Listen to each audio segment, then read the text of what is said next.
welcome to livealittlehigher.com.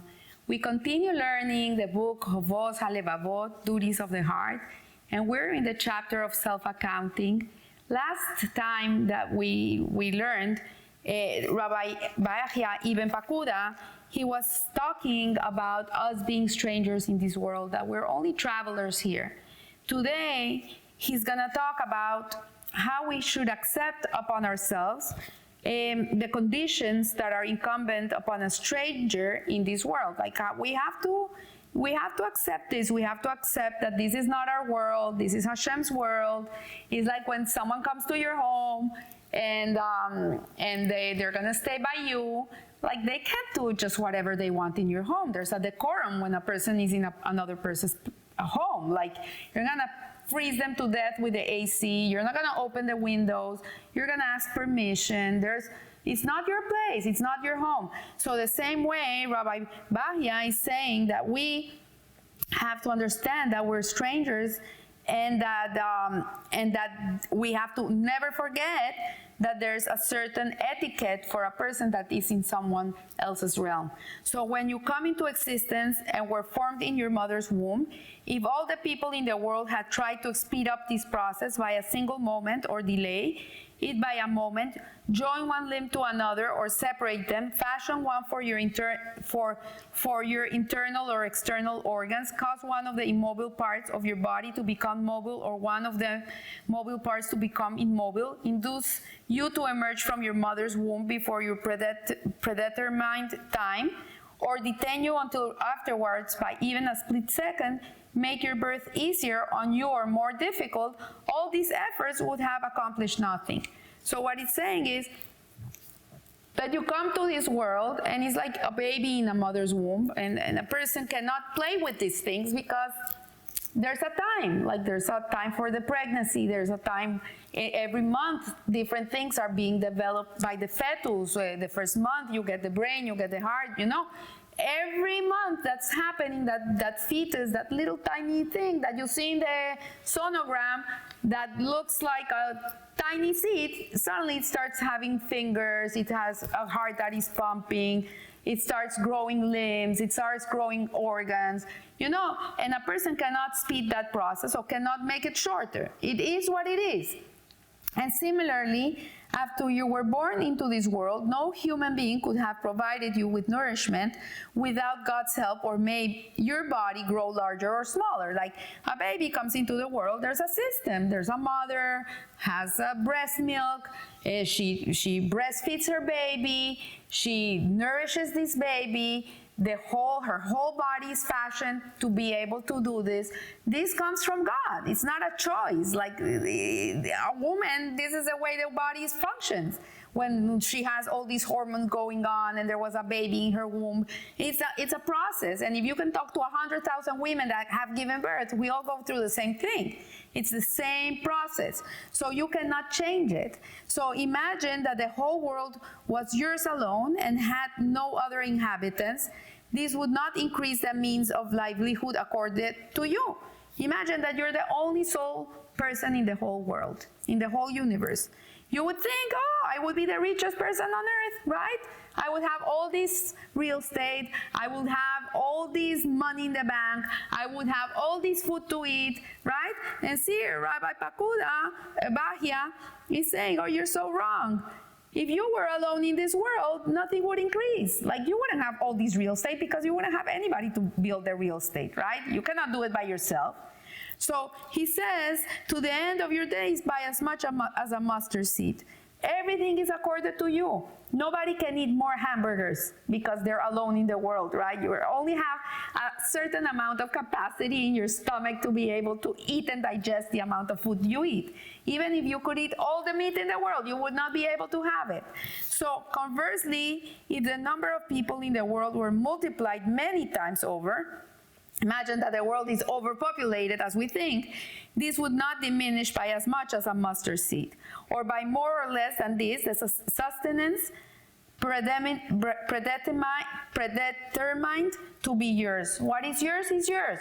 Nobody can take away from you. There's the Jewish concept is that the more you give, the more you have. The secular concept is the more you give, the less you have. But the Jewish concept is not like that. We learn, the more we give, the more the energy of the world give you back. More Hashem will give you back. If you give a certain amount of tzedakah a month, you're going to have double of what you gave. Because this is the system that Hashem gave us. This is how it works. It's not that if you give the tzedakah, the 10%, 15% of your earnings, you're going to have 10%, 15% less of what you make. It's not true. It's not true. So none of the created things can help or harm you. None has the power to add to the days of your life or detract from them. The same applies to all your characteristics, natural qualities and actions, good or bad. So what he's saying is that people sometimes are greedy or they're stingy because they think, oh, if I don't have this much, then I'm not going to have so much, or if I give this much, I'm not going to have so much. And what Rabbi Bahia is teaching us here is that this is foolish. It's a foolish way of thinking. It's a foolish way of life. Because everything is meant to be. It's basher. If you're gonna be rich, you're gonna be rich. And if you're not gonna be rich ever, it doesn't matter how much you work, how many people you fool, it's not gonna happen. Everything is predetermined. Everything, you have no control over this. And so, this being the case, what relation is there between you and the other creatures? What bond is there binding you to them or them to you? You are but a stranger in this world, and it would not help you if there were more people in it. It would not harm you if there were fewer people in it. You are in this world but a lonely, solitary figure who has no companion but his master. No one who will be kind to him except his creator. So I was saying, at the end of the day, all you have is God. That's all you have. You're not going to take anything with you. There's a story I remember today of one of the Reichman brothers. I think it was Edward Reichman, very famous philanthropist and businessman and very holy people. And it happened to be that he died in Israel. And when he died, he left 2 wills. The first will was supposed to be opened before he was going to be buried.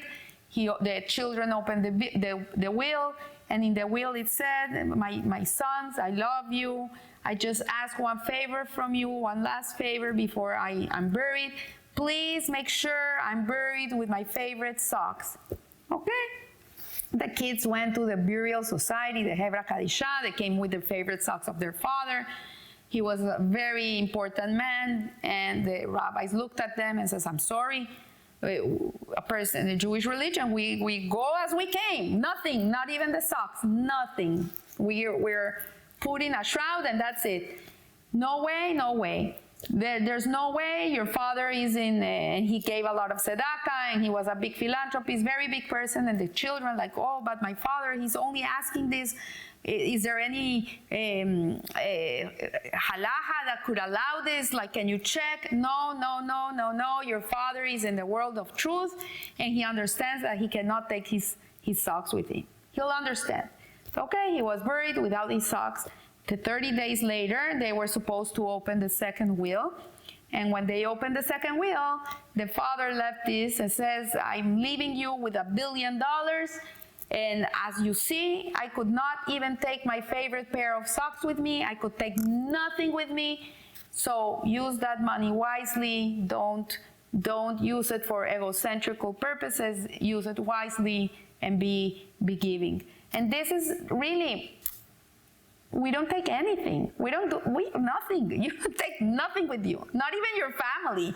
You don't take your kids with you. You don't take your family, your wife, your husband, your friends. Nobody. You go alone. And who's with you at the end of the day? God. He's with you. When you came, when you're going, when you're living, He's always with you. That's the only constant thing. So, therefore, my brother, says Rabbi Bahia, serve Him alone just as He alone created you, who governs you, provides for you, sustains you in life, and brings you to death. Place His law and His book before your eyes. Hope for His reward and fear His punishment. Accept upon yourself the conditions incumbent upon a stranger, to which I have called your attention all the days of your life in this world. Then you will attain a rapture of the world to come. As the wise one said, So too no wisdom for your soul. If you find it, there will be a future and your hope will not be cut off. And this is in Mishle. So I want to wish you a blessed week. This is a good reminder of what really matters in life, of what really is important. At the end of the day, a person can be in this world 100,000 years, whatever amount of time you're here, rich, eating all the hamburgers in the world, having the most beautiful, exquisite home. But at the end of the day, it's nothing. It's nothing if you don't use it for holy purposes. So I wish you a blessed week, and remember, live a little higher. Thank you.